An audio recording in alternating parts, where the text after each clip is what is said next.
Absolutely insufferable on the internet about recently, and that is the Legacy series by Melissa K. Roehrich. No, I'm not. Welcome to my new YouTube channel. My name is Kenzie Deeren, and I have a passion for fantasy books and rambling incessantly about them. If you're watching this video, I'm assuming you probably found me on Book Talk, where I have been rambling on and nonstop yapping about my passion for fantasy books for the past couple of months. With the potential TikTok ban, I wanted to make sure I still had a platform where I could continue to give you guys fantasy book recommendations, book reviews, and just generally ramble and yap about the things that we're passionate about. I am so grateful for the bookish community that I have built over the past couple of months. Yes, it is small, but I have built so many amazing friendships, and I just want to make sure that we still have a platform where we can, yap, chit chat, talk about books, and I figured I never up, so this would be a great place to start. So this is just going to be a little bit of an intro video to me, the genres I like to read, and just a couple of books that I think really define my taste as a reader, and probably a lot of the types of books that you guys will see as I continue with this platform. So to get a little bit of a sense of what you'll see on my page, I'm going to go through 9 books, kind of just explaining me as a reader, some of my favorite authors, some of my favorite genres, and to give you guys a brief overview. As I said, I am a fantasy girly until the day that I die. Obviously, within fantasy, there are many genres. My main genre, I'm not gonna lie, I'm a basic bitch. I love fantasy romance, sue me, it is what I love. That being said, if I'm reading a fantasy romance, I need there to be a standalone plot. I cannot just read straight romance. I cannot just read straight spice. Personally speaking, I need there to be actual politics going on. I need there to be a real magic system. I just need a little bit more. And if you don't, that's okay. So that's gonna be my first main subgenre of fantasy. Next up is my specific favorite subgenre of that, which is dark Gothic fantasy romance. You heard that right. If the MMC is a ghost, sign me up. I will eat that shit up every single time. So anything a little bit dark, Gothic, I'll go into those recommendations as well. And my final subgenre within all of this will be more of a high fantasy, academic fantasy, think like R.F. Kuang. That is where my other passion lies. So I will be going through, as I said, giving you 9 books total that define me as a reader under each of these subgenres. So 3 books in fantasy romance, 3 books in dark Gothic fantasy romance, and then 3 books that are a little bit more high fantasy, academic fantasy, if you want to call it that. So I will be starting with fantasy romance, the first series, which is one of my god tier series, one of my favorite series of all time, and that is the Kindred's Curse Saga by Penn, aka Spark of the Everflame. I read this series over the summer, and when I say I felt like my life was changed, this series, in my opinion, is every single thing that I want in a fantasy romance. Yes, obviously the romance is phenomenal. If you have read these books, the MMC is quite literally to die for. But the political plot of this story, the amount of things that keep you on the edge of your seat, it is truly unlike any other book I've ever read, because even without the romance included, every single page was a page turner to me. There were so many parts of this plot that I was just enthralled by, and I will never get over it. For me, Penn is just a phenomenal author, and I love everything about it. So I'll give you guys a brief synopsis of the plot, just so that you know if you have not read these books. So this story follows our FMC DM, who is a mortal girl living in an oppressive society run by the Descended, and the Descended are beings with magic. They're considered the offspring of the gods. So DM's mother mysteriously disappears one day. No one knows where she is. No one knows what happened. And because of this, DM gets access to the royal palace because her mother was a healer for the Descended, and DM was following in her footsteps. So once she gets access to this Descended palace, she kind of starts realizing that her entire life has been a lie, essentially. Her mother's been keeping a lot from her, and she realizes this partially when she meets our lovely MMC, Luther Corbois. Now, Luther Corbois is the potential heir to the Descended throne. He is broody, he's moody, he seems kind of cranky. Of course, he wields shadows, because why wouldn't he? And he's also tortured, obviously. And so, as DM is learning that she doesn't really know much about herself at all, she also starts to realize that Luther just might have the answer to all of the questions that she's had about herself, or at least some of them. I don't want to give you guys any spoilers, but the plot truly just explodes from there. But what I can tell you is that Luther Corbois is the definition of yearning and pining. That man That man literally shattered the ceiling for every other book boyfriend, in my opinion, because literally no one yearns like him. No one waits 3 like 1,000 pages books like that man does. That wasn't English. You know what I'm talking about. It's fine. Anyway, so as I said, phenomenal book in my opinion. People will shit talk DM. I don't care. I would like you to see that your entire life was a lie and how you handle it. Like, please be so for real. Anyway, moving on to my next favorite series. This one actually, I do believe, is my favorite series of all time. Only 3 of the 4 books are out. The 4th book is coming out. I just read these. If you are one of my TikTok followers, then you will know that I have been insufferable on the internet about this series. Like, I have never been so annoyed with myself, and I don't care because I'm not going to stop talking about it. I am going to continue to ramble and ramble and ramble and scream the praises of this book until the day I die. These books, I mean. And that would be the Legacy series by Melissa K. Roehrich. Yes, I'm obsessed with all of them. These books literally changed my brain chemistry. I have never been so feral and unwell over a book series in my long years of life. Like, I truly do not even have the words in my vocabulary to describe what this did to my brain chemistry. These books are everything. Like, no notes. I don't want to say that this is going to be my favorite series of all time because the last book isn't out. But I would bet all of my money that this will end up being my top fantasy romance series that I ever read until she writes something else, because I am just so blown away. This is a dark fantasy romance, so I would definitely check your trigger warnings. It is a dark world. It's a dark society. Literally every single character is morally gray. Like, I think it's very difficult, especially after the end of book 3, to say like who the good guy and who the bad guy is, because it's very murky. But in my opinion, that lends itself to a much more interesting story. So let me give you guys a brief overview of the plot here. Basically, these books take place in a realm called Devrim. Now, Devrim was created by the gods as a place to almost like house or cage, if you will, their children, so the children of the gods, because the gods were afraid that their children were becoming too powerful. So they're no longer allowed to interfere in this world. Their presence is no longer there. They basically like took their children who are known as the Legacy, plopped them there, and were like, bye, like, we're out, or so you think. And the Legacy also live in a society with the Fae. So the Legacy believe that the gods created the Fae to literally serve the Legacy in any way that you could possibly imagine. So as I said, this is a very oppressive society. The Legacy have basically decided that the Fae are essentially their slaves for whatever they want. This book follows our FMC Tessa Lynn. Now, Tessa is a Fae, and she's an orphan who has grown up in these Fae homes. She's lived an awful life. She's essentially been like tormented by, they have house mothers, think like an orphanage house mother type of thing, her entire life.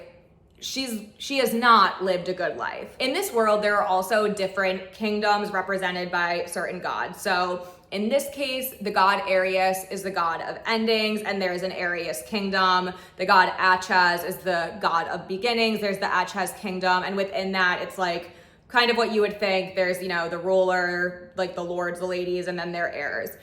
So once every few years, when there are eligible heirs to the throne of these kingdoms, they are able to choose a Fae source. Now, what a source is when you are magically bonded to a person and they're able to essentially like source and take all of your magic.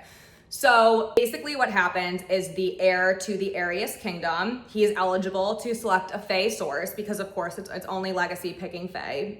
Don't get scared, it's still very oppressive. So it is time for Theon to pick a source. What Theon does is he finds out about Tessa, and he's just drawn to her. So he decides Tessa is going to be my source. And of course she has no say. So very much against her will, Tessa is then magically bonded to Theon so that he can basically just take all of her magic from her to make him more powerful. So in addition to just the magic, she's basically supposed to be completely submissive to him. So anything he wants, she's supposed to want. She is supposed to act the way that he wants her to act. His thoughts are her thoughts. Like, she's literally just supposed to become a shell of herself, and her entire purpose is to just be his servant, his power source, and enact whatever things he wants her to enact. But the problem is that Tessa is very strong-willed. She wants her freedom. She does not want to be bonded to him. So she is going to cause a problem every single step of the way. She is rejecting this bond with every ounce of power that she could possibly find. And it's leaving Theon extremely upset. Book 1, Reign of Shadows and Endings, really follows their relationship very closely. And then in the end of book 1 and throughout it, we get a little bit of information about Theon's best friend and guardian, Luca, who becomes a major player in the later books, as well as his younger brother, Axel. So as I said, this is a very dark story. Listen, Theon's atrocious, especially in books 1 and 2. That man is terrible. Like, I have never read a worse MMC in my entire life. I truly thought he was past the point of redemption. Like, you know that song in the Phantom of the Opera, Past the Point of No Return? Like, that was Theon to me until I read this. Until I read book 3. And the ending of book 3 ripped my heart out, put it through a meat grinder, and then Melissa K. Roehrich took a bulldozer and just like continuously bulldozed through it, because I have not read a redemption arc like this, like, ever, truthfully. So there is, you know, there's hope for the most deplorable, that I can tell you. But anyway, if all of that wasn't enough to entice you, basically what ends up happening is that there's a lot more to Tessa than what meets the eye, and this starts to be leaked at the end of book 1. So then books 2 and 3 begin to question her lineage, what we're going to do with her. She goes on a crazy revenge arc. Like, this book series literally is phenomenal. The character development is extraordinary. The character arcs are extraordinary, and it really is some of the best fantasy romance I've read in my entire life, truthfully. And I've read a lot of these books. I also do just want to give a shout out, if you have not read the Lady of Darkness series by the same author, this is a multiverse. So it's the same gods, realms, all of those things. And I think it is very helpful to read Lady of Darkness first, or at least read Lady of Darkness before you read books 2 and 3 in Legacy. There are some character crossovers, and Tessa's history makes a lot more sense if you have read Lady of Darkness. Quick coffee break, very important. Okay, so moving on to our third and final book in the fantasy romance category, I'm going to be including the Legendborn cycle by Tracy Deonn. Yes, I know this is YA. No, I do not care. These books are phenomenal. I think they should be required reading. Even though the third and I think fourth book are not out yet, I know that this is also going to be one of my top fantasy romance series of all time. This story follows our FMC, Bree, who is a 16-year-old girl living in North Carolina, and her mother has just tragically passed in a car accident out of nowhere. Our story begins with her being enrolled in a residential program for gifted high schoolers at UNC Chapel Hill, so she's essentially going to college early, living in the college, all of those things. On her first night at the school, everyone is out at a party in the woods, and as if dealing with the loss of her mother isn't enough, Bree witnesses a legitimate magic attack. So a demon basically tries to feed on the life force or energy of another one of her classmates, and all of a sudden another one of her classmates comes out. He refers to himself as a Merlin, and he is able to defeat this demon.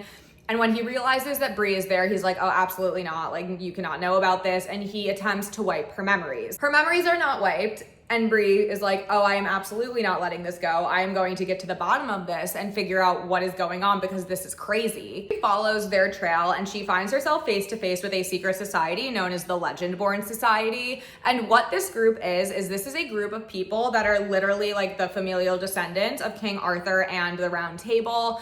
And it is their duty to protect humans from demonkind. So the handful of descendants can in fact practice magic. So Bree thinks that there is some sort of a connection between this society and her mother's death. So she decides, I need to basically infiltrate this society and find out what is going on. How am I connected? How is my family connected? This is all very bizarre. And to do this, she enlists the help of a former Legendborn member named Nick, who is also one of her classmates. And she basically forces him to get her into this secret society. I did not mention this earlier, but Bree's mother also went to UNC Chapel Hill, hence the connections. Bree also meets one of her mother's friends and a professor at the school, and she realizes that she also can practice root magic, which is generational ancestral magic traced back to slavery in the United States that has been in her familial line for generations. The story really just explodes from here, and again, I'm a spoiler-free book reviewer, so I don't want to give much more away, but so much happens with Bree trying to understand her magic, trying to figure out what happened to her mom, and then she also has some conflicting feelings with Nick and Cell. I'm Team Cell. But anyway, although this is YA, I think this book excellently captures a lot of difficult topics ranging from generational trauma, racism in the United States that is still present, like the long-lasting effects of slavery, dealing with death and grieving. It is just, it's such an amazing coming of age story in my opinion, and I truly think that the plot is so unique. These magic systems are so unique. I have never read a book with either type of magic system. I truly just think that Tracy Deonn is a master of her craft, and I cannot wait to continue to read every single thing that she writes. And I also just want to give a shout out to Bree as a character. Her character development is amazing. She is such a strong and powerful character that I think more people should read. Okay, now moving on to my next genre. So the next 3 books, this is dark gothic fantasy romance, and this is my time to shine. These are my favorite books. I absolutely love reading in this genre. So I could not make this video without including the books that started it all for me. The Shepherd King Duology by Rachel Gillig, aka One Dark Window. This is really the duology that got me into this subgenre. I read this, I think in January of 2024, and I was hooked. I was like, get me anything that is like this immediately. I love the vibe, I love the aesthetic, I love just every single thing about this, and I am so grateful that I picked these up because they really did change my life. This story takes place in Blunder, which is a realm infected by dark magic. Enter our FMC Elspeth, who has been infected by dark magic since she was a child, and it is a huge secret because in this realm, if you are infected by the dark magic, you have to be unalived via the king. And if that itself is not enough, Elspeth has what we call the nightmare living in her head, and while he protects her using his magic, she also has to protect him because, as I said, having any sort of magic like this is illegal in this realm. And I'm not going to exactly explain what the nightmare is, but he's actually my favorite character and I find him hilarious. So enter our MMC, Raven, who Elspeth meets in the middle of the woods. He is the captain of the guard and the king's nephew, and the two of them form an unlikely alliance because they are both trying to save the realm of Blunder and themselves, because he has a little bit of a secret of his own. And to do this, they must find the 12 Providence cards. So this is a big part of the magic system in this book. It's very similar to tarot cards. So basically there's a couple sets of these 12 cards, and each card gives the holder basically the power to enact whatever magic the card represents. So if you have, the beauty card, you'll be more beautiful, whatever it is. But the catch with this is the more you use the magic, the more of yourself you lose. So there's always a negative consequence the more you consistently use one of the magic cards that you own. And finding the cards, it's obviously extremely rare, and the king and all of the royals have basically hoarded them for themselves, making this an even bigger deal and a treasonous act that Raven, the captain of the guard, and Elspeth are trying to figure this all out. And obviously, if the two of them didn't have enough going on, there is just this budding attraction that they can't seem to ignore that causes even more problems. Shocking, I know. Anyway, as I said, I think that this is an awesome book. The magic system is very unique. I just really loved the way that Rachel Gillig so perfectly created this dark gothic aesthetic. And I also think that these are great entryways into the genre.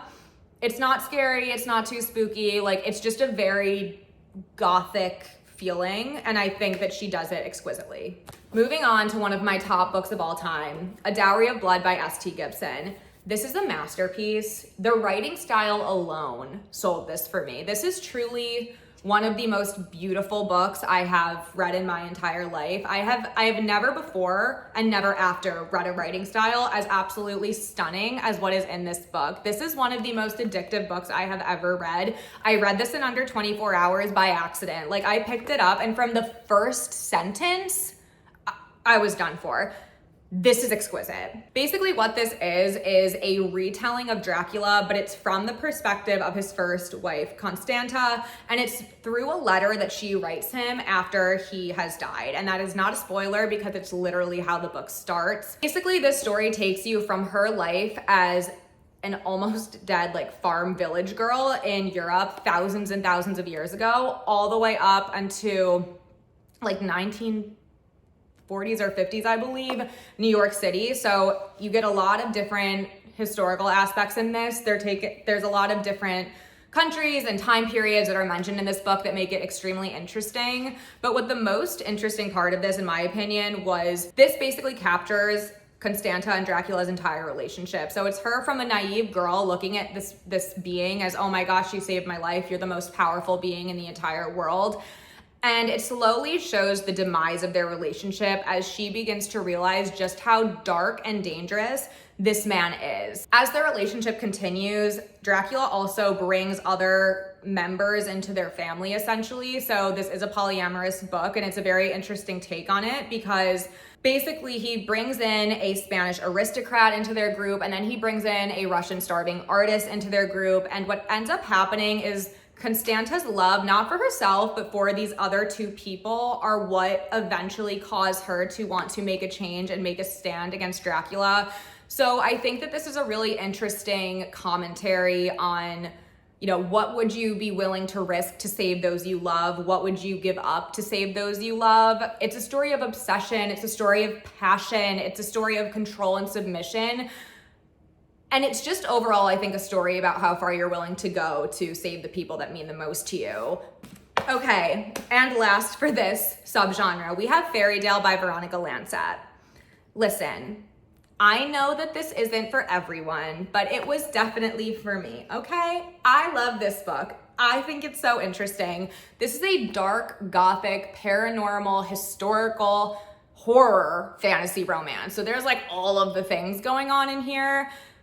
And it's definitely, it's a weird story, I'm not gonna lie, but from like the first chapter, I was like, this is great. This book is so long, the writing is so small. I have pages falling out of this because like the binding can't hold it, but it is so good. And at its core, this is one of the most beautiful love stories I've ever read. I will preface with that before you guys are like, what the hell is this? So let me just give a quick little synopsis of this book. So this story follows Darcy, who is an orphan, and she finds out that her biological father has passed away in the small town of Fairydale, and he has left her in the will.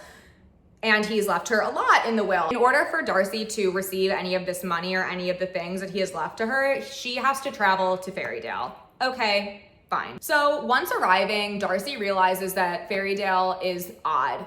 The people are odd, there are strange things going on, there's strange deaths. Everything seems just crazy, and she begins questioning her sanity because literally nothing is as it seems in this town, and she just doesn't know what to make of it. So she finds herself in these bizarre situations. She doesn't know who to turn to. She's a stranger. And all of a sudden, this man, Caleb, turns up, and he just starts really trying to court her. He's really showing interest in her. And Caleb is from one of the founding families of Fairydale. So he's, you know, one of the two really big families there. He's a bad boy, he's mysterious, he's making her question all of her morals. And he seems like, okay, this will be the love interest, until all of a sudden Darcy falls asleep, and then she starts having dreams of what seem to be her past life.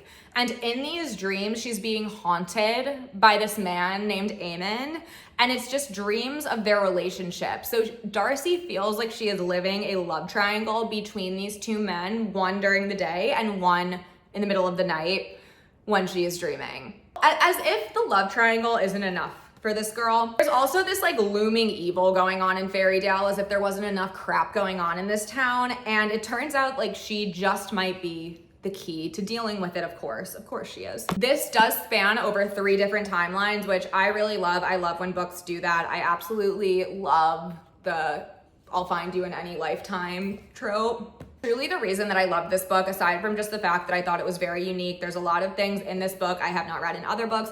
It really is because at its core, it's the most beautiful love story I have ever read in my entire life. Like Eamon, that man is pining and yearning don't do him justice. Like I said, Luther was the king of pining and yearning. Nuh-uh. This one is, because I've just never read a romance like this before in a fantasy book. Okay, now moving on to my last genre. If you are still here, thank you for listening to me yap. Listen, it's like 9 book reviews in one. Give me a break. But so starting with my more like high fantasy, academic fantasy, if you follow me on TikTok, you already knew that this was going to be on here because this is another book that I am insufferable about. But that is the entire Poppy War series by R.F. Kuang, and I'm obviously breaking out my special edition to share with you guys. This is my favorite book of all time. This is my favorite series of all time. This is also my favorite author as of right now. It's truly a masterpiece. I have never read just such an exceptional story.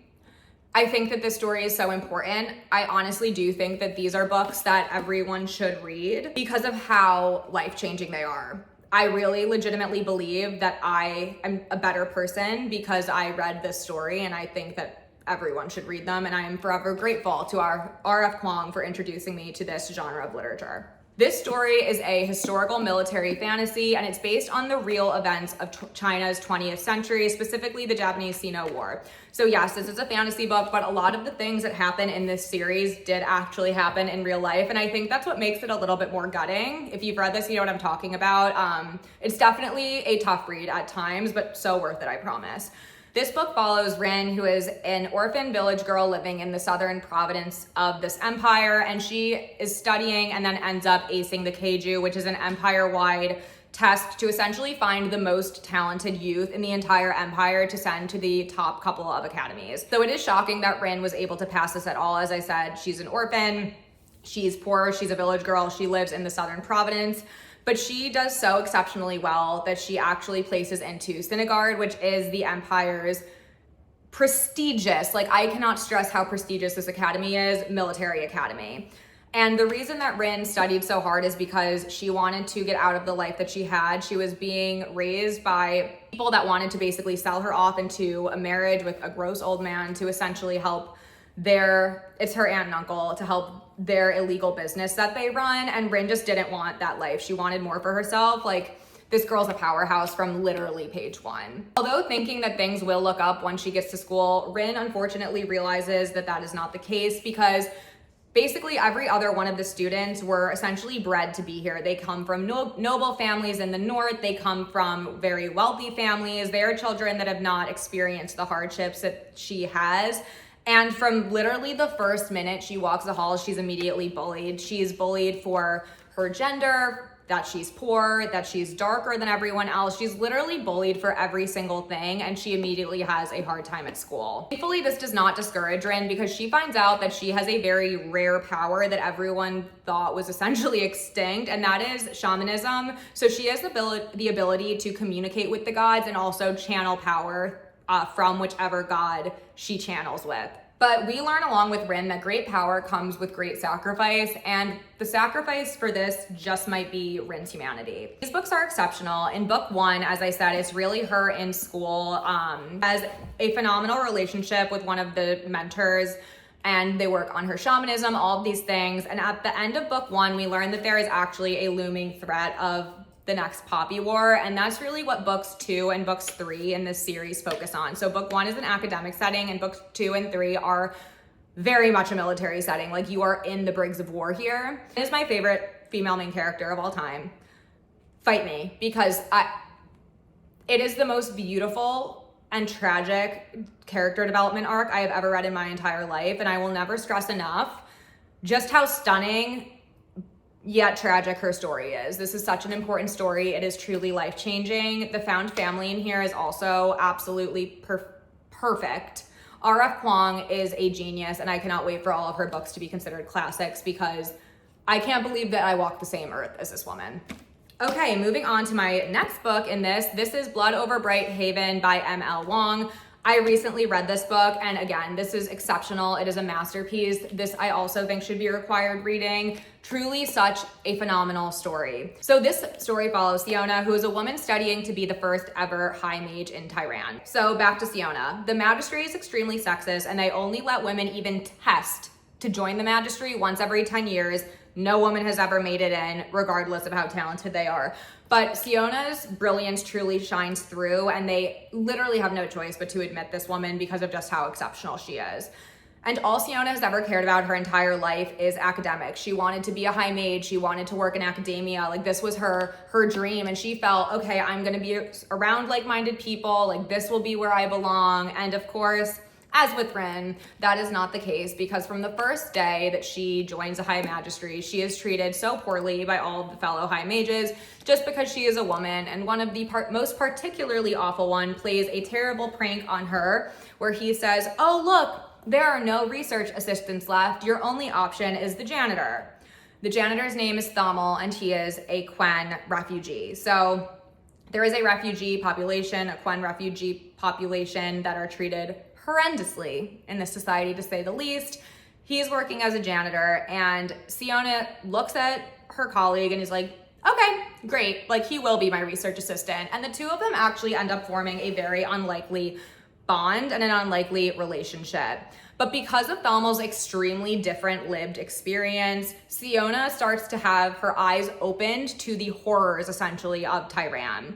She has never been forced to really acknowledge the issues within her city because, yes, she's oppressed as a woman, but she is also a tyrannish woman. So she basically benefits off of the terrible treatment and the horrendous, essentially just like the racist society that they live in.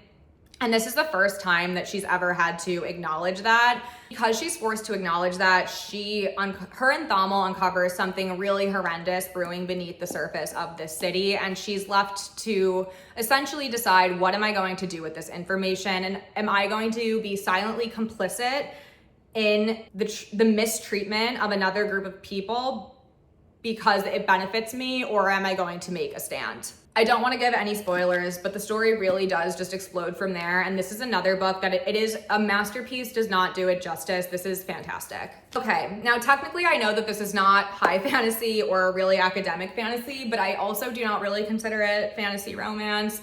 But this is also one of my favorite books of all time, and that is The Invisible Life of Addie LaRue by V.E. Schwab, so I'm just including it here. Sue me. Our story begins in 1714 France with a girl named Addie who is being forced into a marriage that she does not want to be in. She's feeling desperate and out of options, and she ends up praying to the old gods at night, which you are never supposed to do. And essentially, like, this dark, evil god comes forth. You know, you can kind of think it's like making a deal with the devil. It's not explicitly said, but we can assume that. And he basically says, you know, I'll make a deal with you. Like, if you don't want to marry this guy, we'll figure something out.